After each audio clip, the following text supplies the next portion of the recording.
रक्षा मंत्री राजनाथ सिंह ने खंडवा के पनासा में जनसभा को संबोधित करते हुए कहा कि कांग्रेस डूबता जहाज है, इसके तल में छेद हो गया है, इसे डूबने से दुनिया की कोई ताकत नहीं रोक सकती।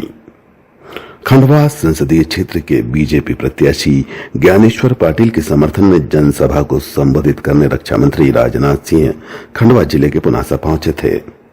सभा को संबोधित करते हुए सिंह ने कहा कि बीजेपी दुनिया की सबसे बड़ी पार्टी है।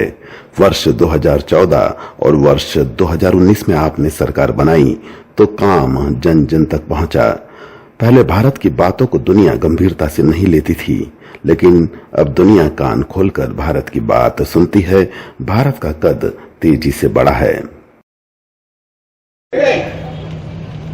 तो लोकतंत्र के लिए खतरा नहीं पैदा हुआ था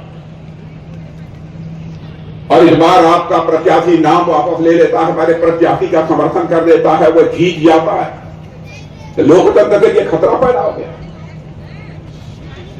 मेरे भाइयों, मुझे तो लगता है कि कांग्रेस एक डूबती हुई जहाज है। एक ऐसी जहाज है जिसकी तली में छेद हो चुका है और मेरे भाइयों, जहाज को डूबने से दुनिया की कोई ताकत रोक नहीं सकती। और मैं एक चीज आपको याद दिलाना चाहता हूं, पढ़े लिखे लोगों को जानकारी इस बात की होगी, जब आजादी हासिल हुई थी तो उसमें महात्मा गांधी ने कहा था कि आजादी के लिए कांग्रेस के झंडों के तले हमने संघर्ष किया है। अब भारत को आजादी मिल गई है, लोकतंत्र की बहाली हो गई है, इसलिए कांग्रेस पार्टी को भंग कर देना चाहिए, इसको समाप्त कर देना चाहिए।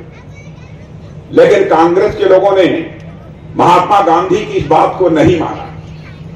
मुझे लगता है कि भारत की जनता ने अब ठान लिया है, जो महात्मा गांधी ने कहा था कि कांग्रेस को समाप्त कर देना चाहिए, भंग कर देना चाहिए, अब हमारे देश की जनता कांग्रेस को समाप्त कर देने पर पूरी तरह से आमादा है। मेरा ऐसा पक्का विश्वास। रूस और यूक्रेन के बीच युद्ध हो रहा था, बड़ी संख्या में लोग मारे गए थे। उस वक्त हमारे बच्चे मेडिकल, इंजीनियरिंग और मैनेजमेंट की वहां पढ़ाई कर रहे थे। कांग्रेस को आड़े हाथों लेते हुए रक्षा मंत्री राजनाथ सिंह ने कहा कि भारत में लोकतंत्र की बहाली हो गई है। खुद महात्मा गांधी ने कांग्रेस को भंग करने की बात कही थी, जनता ने इसे पूरा करने की ठान ली है। गरीबी मिटाने की बात कांग्रेस ने बार बार कहकर जनता की आंखों में धूल झोंकी है। आजाद भारत के इतिहास में पहली बार देश में 8 साल में 25 करोड़ लोग गरीबी रेखा से बाहर आए। सिंह ने कहा कि आगामी 3 साल में एक भी घर ऐसा नहीं मिलेगा जो पक्का न हो। यूक्रेन के बीच युद्ध चल रहा है और बहनों भाइयों, बड़ी संख्या में दोनों तरफ के लोग मारे गए हैं और अब भी यह युद्ध का सिलसिला लगातार जारी है। जब रूस और यूक्रेन का यह युद्ध प्रारंभ हुआ था तो उस समय हमारे बहुत सारे भारत के रहने वाले बच्चे, कोई यूक्रेन में मेडिकल की पढ़ाई कर रहा था, कोई इंजीनियरिंग की पढ़ाई कर रहा था, कोई मैनेजमेंट का कोर्स कर रहा था, वहां पढ़ते थे।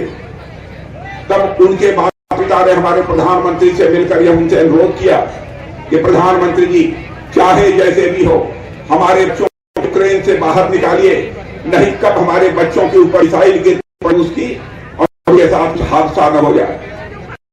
तो बहनों भाइयों, हमारे प्रधानमंत्री ने तो दुनिया का कोई प्रधानमंत्री काम नहीं कर पाया, उसे करके दिखाया। चटपट उन्होंने रूस के राष्ट्रपति मिस्टर पुतिन से बात की और वहीं पर टेलीफोन के माध्यम से यूक्रेन के राष्ट्रपति मिस्टर यूक्रेन से बात की। और आपको जानकर खुशी भी होगी और आपको गौरव की होगी मेरे बहनों भाइयों कि 4.5 घंटे के लिए रूस और यूक्रेन का युद्ध हो गया और हमारे 22,000 बच्चे यूक्रेन से चलकर भारत आ गए। यह है भारत की हैसियत, यह है भारत का कद जो सारी दुनिया में तेजी के साथ बढ़ा है। आज मैं आप लोगों के बीच यहां आया हूं तो उसी भारतीय जनता पार्टी को और अधिक ताकत देने की अपील करने के लिए आप सबके सामने आया। मैं आप सबके प्रति आभार भी व्यक्त करना चाहता हूं। पिछले विधानसभा के चुनाव में आप लोगों ने भारतीय जनता पार्टी के स्पष्ट बहुमत की सरकार बनाई है। मध्य प्रदेश में इस समय सिंगल इंजन की सरकार नहीं है, बल्कि मध्य प्रदेश में इस समय डबल इंजन की सरकार जो है काम कर रही है। लेकिन बहनों भाइयों, एक बात मुझे जो खलती कि अभी 4 महीने पहले विधानसभा का चुनाव हुआ, फिर 4 महीने के बाद लोकसभा का चुनाव हो रहा है। मैं जानता हूं कि उस समय भी नेता विधानसभा के चुनाव के समय भी आपके बीच गए होंगे, लोकसभा के चुनाव के बीच जा रहे हैं, बराबर आपकी कई सार्वजनिक सभाएं हुई होंगी, आपको समय निकालना पड़ा होगा अपना वोट डालने के लिए। हम लोगों का कहना है कि यह सिलसिला अब भारत में बंद होना चाहिए। जो भी विधानसभा और लोकसभा के चुनाव होने हैं, 5 वर्षों में एक बार में एक साथ चुनाव करा देना चाहिए। यह हमारी भारतीय जनता पार्टी का संकल्प है।